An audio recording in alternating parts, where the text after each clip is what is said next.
Welcome back, everyone. Oz here, and today I've got some more entitled people for you all. We're gonna just jump right into this one because I'm sure most of you are familiar with what's going on with this one. So without further ado, let's get into it. I am gonna get so much shit for this one. Yes, I understand that the average English lexicon pronounces it coyote, but for me, growing up in rural Idaho, it's a coyote, alright? Please. I grew up in a town called Kuna, okay? Now that the housekeeping's out of the way, Cheryl Houghton. Oh boy. You can make fun. If anything, you can make fun of me for that pronunciation, okay? Man angrily insists I put a leash on a dog that's not my dog. I was doing my usual evening walk about the campus of Caltech a couple nights ago, with my earbuds in, listening to an audiobook. A man stopped right in front of me and yelled, "Take your earbuds out!" I took one out. He said in an aggressive, angry tone, "You can't have your dog off leash here. Put a leash on your dog!" I said, very calmly, "I don't have a dog." The man gave this guffaw of disbelief and gestured at something behind me. He said, "Do you have a leash with you? I don't see a leash. You can't walk a dog here off leash." By this time, I had a good idea of what was going on. I walk at Caltech all the time. I see certain animals pretty often. I turned to look, and yes, it was just as I thought.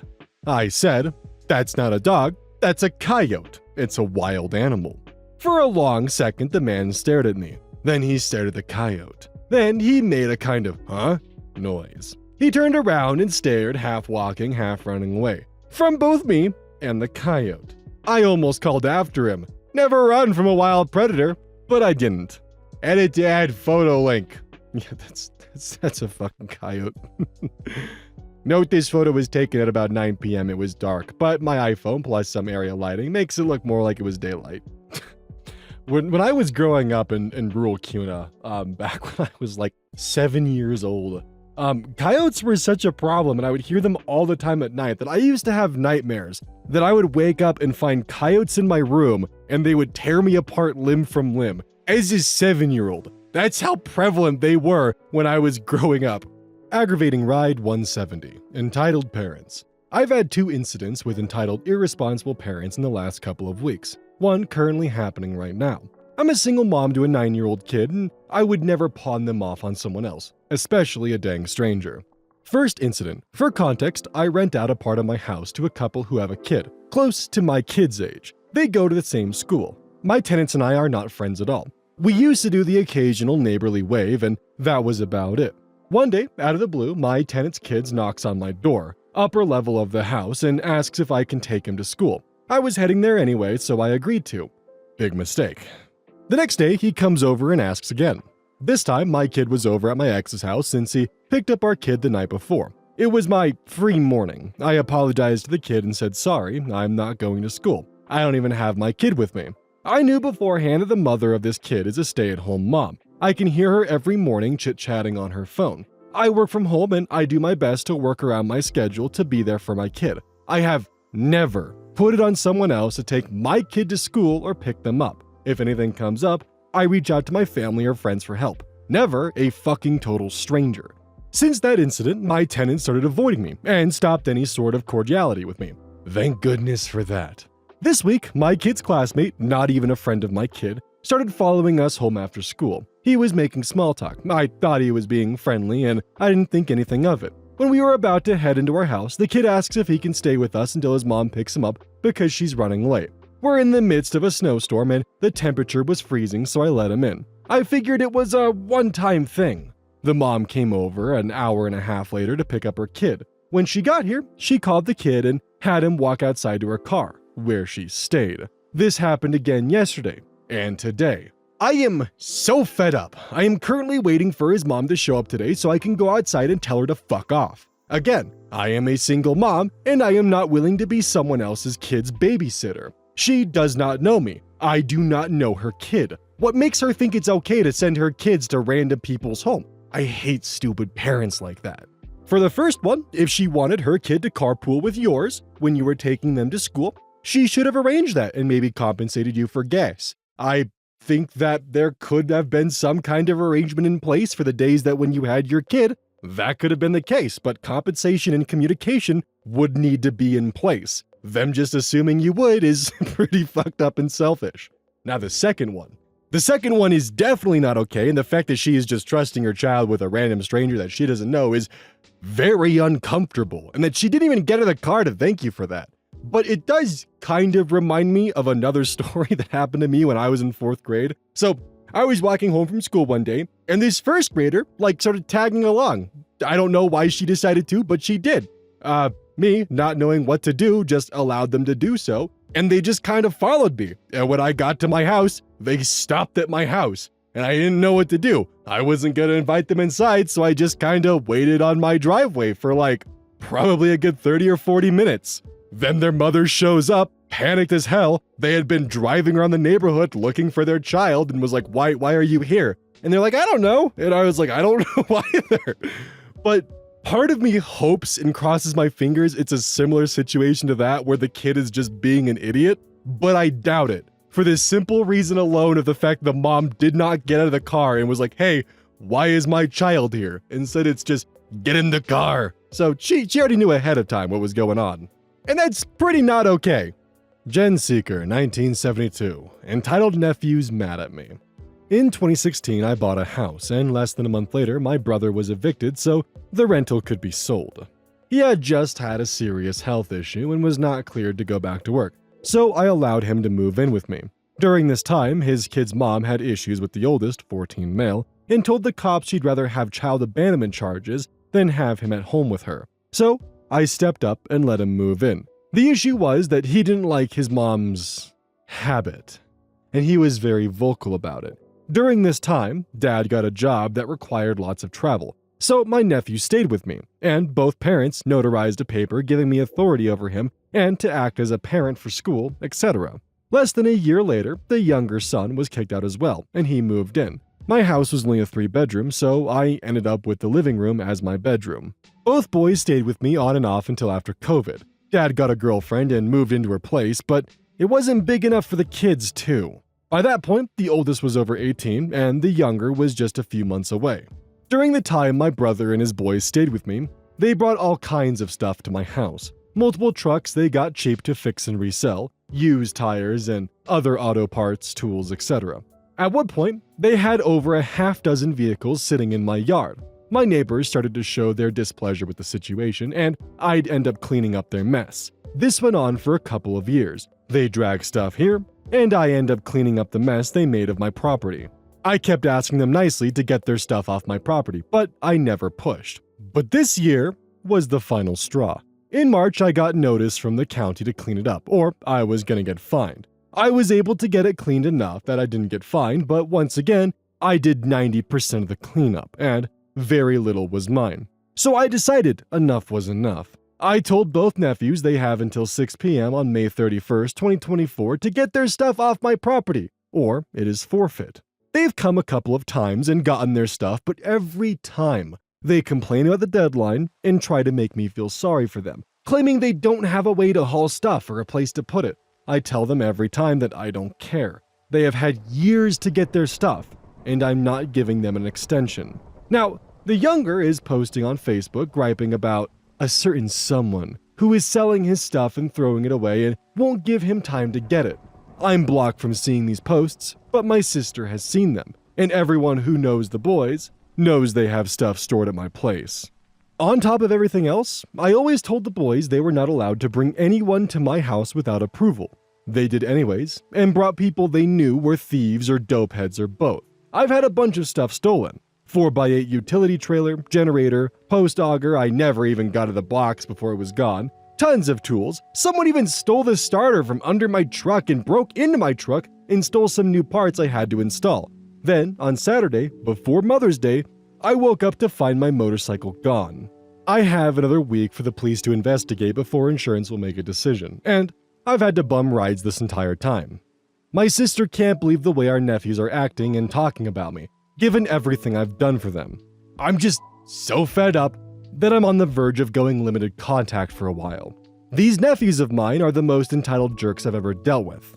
And, edit to add, they no longer live here because I'm getting so many replies saying kick them out. They are both adults now. Again, bunch of replies telling me to dump them on their parents.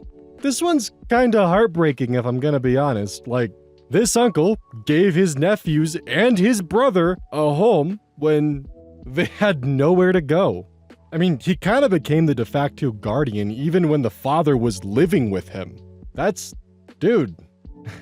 He took in 2 teenage boys that were 14 who got abandoned by their mother, kinda let them get away with doing a lot.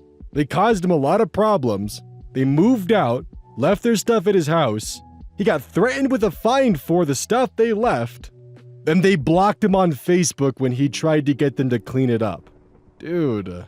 Like, when this story first popped up on my feed, I was wondering if this would be like a situation where, like, you know, the uncle bit off more than he could chew and was calling kids being kids entitled, and I was kind of preparing for that the entire time, but after reading it, I just feel really bad for him. Like, he genuinely tried to do the right thing and just got screwed over for what seems to be almost at every corner. And kind of the final slap in the face that really just gets me, I know I've already said this kind of, but the fact alone that they had moved out but left their stuff there and expected to be able to use their uncle's house as a storage unit that's just shitty. Scientist, 1995. Entitled woman blocks the university gate, forces an ambulance to take another route. I live in a university. One evening, my friends and I were going to the nearby mall in a cab. We took the back gate, which was the closest to it, and it's near the professor's flats. The only vehicles that are allowed from that gate bear the university sticker and almost always belong to the professors or their family members.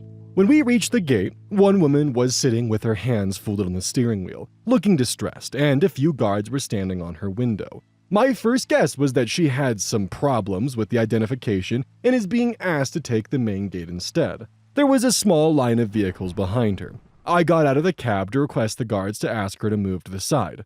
The guards told me she's not moving. I asked her myself. Politely, she said she won't move until she gets her problem resolved. I told her, whatever her problem was, she's holding up delivery guys and cab drivers who are on duty. I told her a bit more angrily to move to the side. I kept repeating, move your vehicle to the side. She kept ignoring me. I clicked the picture of her license plate, threatened to report it to the security, but the guards would have done it anyway later. I asked her if she's a professor. She didn't respond. Instead, asked me if I'm a student. My male friend had joined me now. She started giving her explanation to my friend, pointedly ignoring me. Her explanation was that she had bumped into the car in front of her, and somehow that was the guard's fault. It was a little chaotic with horns and I couldn't hear properly. This was how much my friend and I could gather. She asked me again if I'm a student. I said yes. She said it's a matter of our security too, so she won't move. During this commotion, an ambulance had reached the gate. We have an in-house hospital, so if the ambulance was leaving the campus, it was a serious case. She hesitated when she saw the ambulance, then finally started moving to the side, slowly, as if still making up her mind about what to do, how to extend her tantrum. The ambulance did not wait and immediately moved towards another gate. The rest of us quickly left. I really wish I could learn what was actually going on to cause them to be in a position where they could justify holding up an entire line of people and only barely began debating things when an ambulance showed up. The thing is if she was in some kind of accident or something happened where she rear-ended the car or a car rear-ended her or, who really cares at that point, she should have just pulled to the side and got out of everyone's way so she wasn't holding up traffic and causing an entire jam just because she felt like she had to sit there. And the bullshit of it's a matter of everyone's security when they're trying to get out and blocking a goddamn ambulance? Yeah, I don't know about that one. Lacob 23, 29 male. Finally stood up to my entitled parents and gained my freedom. For as long as I can remember, my parents have controlled every aspect of my life. They demanded perfect grades, picked my friends, and decided what hobbies I could pursue. Nothing I did was ever good enough for them. I got a 95 on a test. They would ask why it wasn't 100. If I made a new friend, they would scrutinize them until they found a reason to disapprove. After I graduated college, I thought things would change. I landed a decent job and moved into my own apartment, hoping to finally gain some independence, but my parents had other plans. They started showing up unannounced, criticizing my choices and trying to dictate my career path. They even tried to control who I dated, insisting that no one was good enough for their precious child.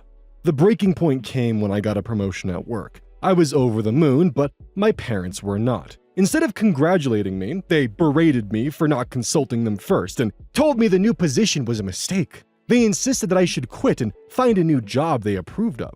I was devastated and furious. How could they not see how hard I worked and how much this meant to me? I realized then that nothing would ever change unless I took a stand. So I did something I had never done before. I stood up to them. I told them that I was an adult, capable of making my own decisions, and that their constant interference was no longer welcome. They were shocked and angry, accusing me of being ungrateful and disrespectful, but I didn't back down. I told them that if they couldn't respect my boundaries, they were not welcome in my life. It was the hardest conversation I've ever had, but it was also the most liberating. For the first time, I felt like I was in control of my own life. I stopped answering their calls and messages unless they respected my boundaries. It wasn't easy, and I felt guilty at times, but I knew it was necessary for my own well-being. A few months later, my life had transformed. I was excelling at my job, had made new friends who supported me, and was in a healthy, loving relationship. My parents eventually came around, realizing that they had pushed me too far. They apologized and agreed to respect my boundaries, and our relationship has improved significantly. Standing up to my entitled parents was the most challenging thing I've ever done, but it was also the best decision I've ever made. It taught me the importance of self-respect and the power of setting boundaries. Now I'm living a life that I'm proud of, free from their constant criticism and control. While not healthy, it is one thing for parents to be controlling of their child until they're 18. But up until they're 29, that is actually ridiculous, and a level of control that is just, the best way I can put it is unfortunate. Thankfully, they do clearly care for their child and want the best for them, and they did see the error of their ways and have taken steps to improve.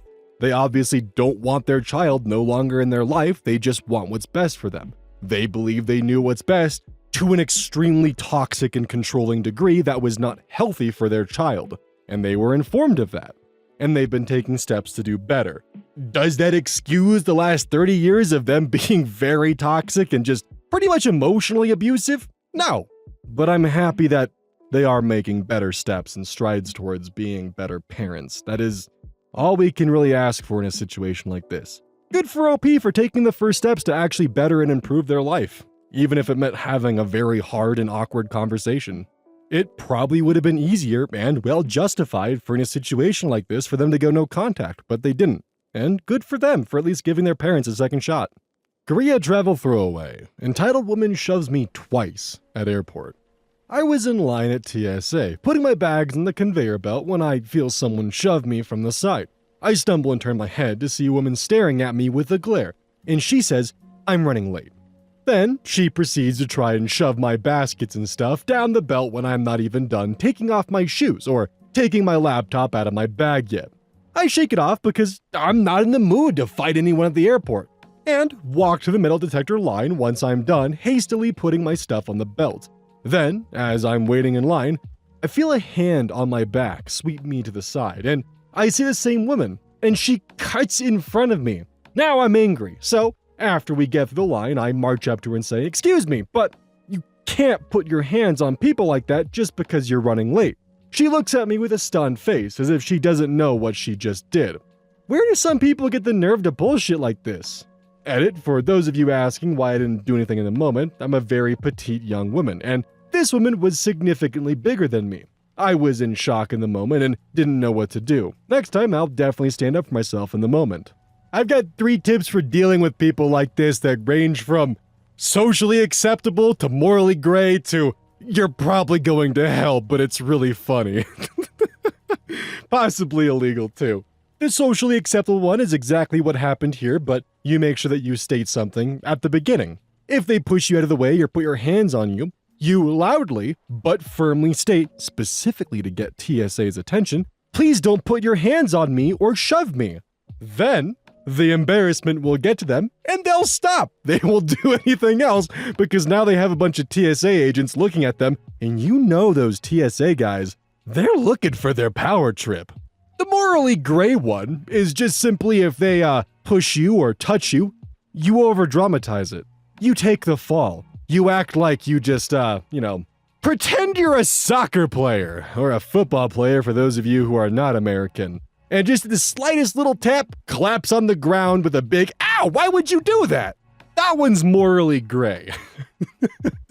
The one that might get you a fast lane ticket to hell is if they push or shove you, turn around and loudly state, "What do you mean you have a bomb in your backpack?" while pointing at them. Sure, you might end up in hell, but it'd be really funny.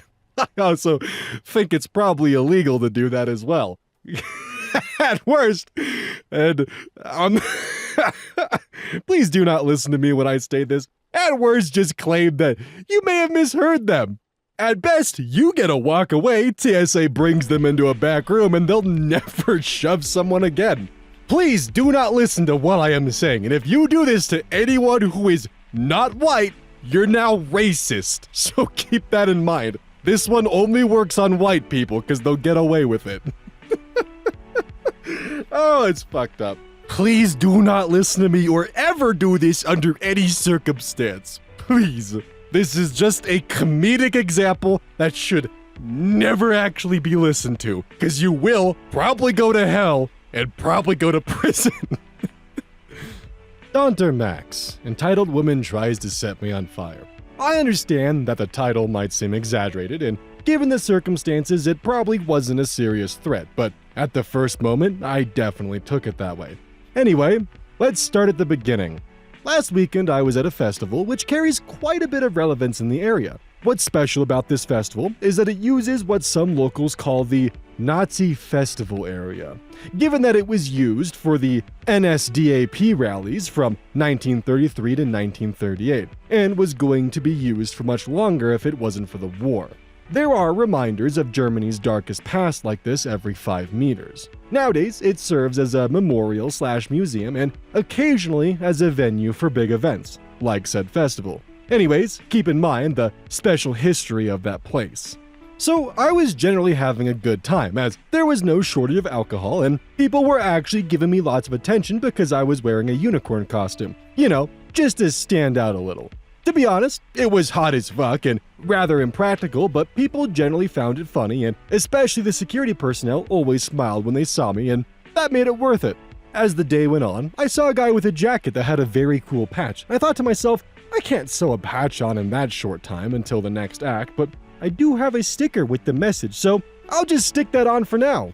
The message on the sticker in question? Fuck Nazis. Given that I paid attention in history class, I can tell you with 100% certainty that fuck Nazis is not a controversial statement to make. It is the only position to support. If you disagree with me about this, go back to whatever cave you came from and fuck yourself. So generally, I had a great time. Billy Talent was playing, Green Day was next, and people now seemed to enjoy my outfit even more. That's when I felt a little exhausted and stepped out of the mosh pit to take a break. While facing the stage, I felt someone touching the horn of my unicorn costume and doing jerk-off motions. I looked around, and because this wasn't the first time, I said, "Well, that's it, I just came." And the man and the woman, both in their early to mid-20s, laughed, but the laugh died down when they saw my sticker, which was placed on my chest, by the way. The woman tried to take it off, and I said, "No, this needs to stay. I am an anti-fascist unicorn." She still tried to pull it off, and I asked, being very optimistic, "Do you need one?" I got some more. She said, "Yeah, give me all of them." I thought something was wrong and only gave her one. She tried to light it on fire, which didn't work, to which I said, "It's common knowledge that Nazis want to burn shit, so we're prepared. That won't work." She then held the lighter towards my costume and said, "Doesn't matter, you're gonna burn anyways." At that moment, I was a little nervous. On the one hand, I thought she wouldn't do that, right? I mean, an incident like that would likely mean the festival would be canceled, right? Also, there's plenty of people around to witness/help me, and security was only 5 meters or so away to detain her should things escalate.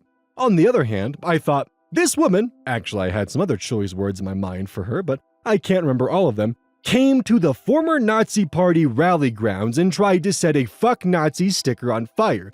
It takes a different kind of ignorant stupidity and lack of social awareness to try that. Who knows what she'll do? Long story longer, I was too stunned to say anything smart, so I just slapped the lighter away and mumbled something like, read the fucking room and go back to 5th grade history, but I doubt she heard it. The festival in general was insane. But this little incident on the first day threw a shadow over the other days for me too. That is until the last day, about 50 to 60,000 people did a middle finger wave dedicated to the German far-right party and chanted that the entire city/country hates them. That restored my faith in humanity just a little bit. I think these people probably came to the rally because Green Day and others were playing at it, but they're probably the same kind of people who hear the song by Rage Against the Machine, Killing in the Name of, and think it's, pro-establishment. So, yeah. I think they probably just thought there was music coming and they showed up, probably really confused why it was probably, in my guess, I would say it was probably really gay, and they, were probably pretty confused. I can only assume this festival happened during Pride, so it was probably extremely gay, and they showed up trying to burn anti-Nazi stickers. Oh boy. I wonder if they were ignorant of the location they were in and just thought it was some whiny liberal with a, oh, everyone I don't like is a Nazi sticker. And that's maybe the only circumstance that I could maybe attempt to justify what they were trying to do. But at the same time, the threat of immolating someone, yeah, that's pretty fucked up, and honestly, oh. But that's about all the benefit of the doubt I can spare. Other than that, fuck Nazis. Don't forget, this is brought to you by GamerSupps. Use code OZ at checkout. It's basically a caffeine powder that you put in your water, and I actually really like it. I use this on a daily basis. Don't forget that every purchase you make using code OZ directly supports the channel. And if you want a personal recommendation from me, I would either recommend the Soda Pressing Pear or Dragon Fruit Punch. Those two are currently my favorite flavors. And as a note, once we sell a certain amount of stuff, I get my own flavor and my own cup, and you all know I'm gonna choose some degenerate shit that's gonna make their PR team squirm. My goal is to make them regret partnering with me. So please, use code OZ at checkout to make my dream come true of making a PR team squirm.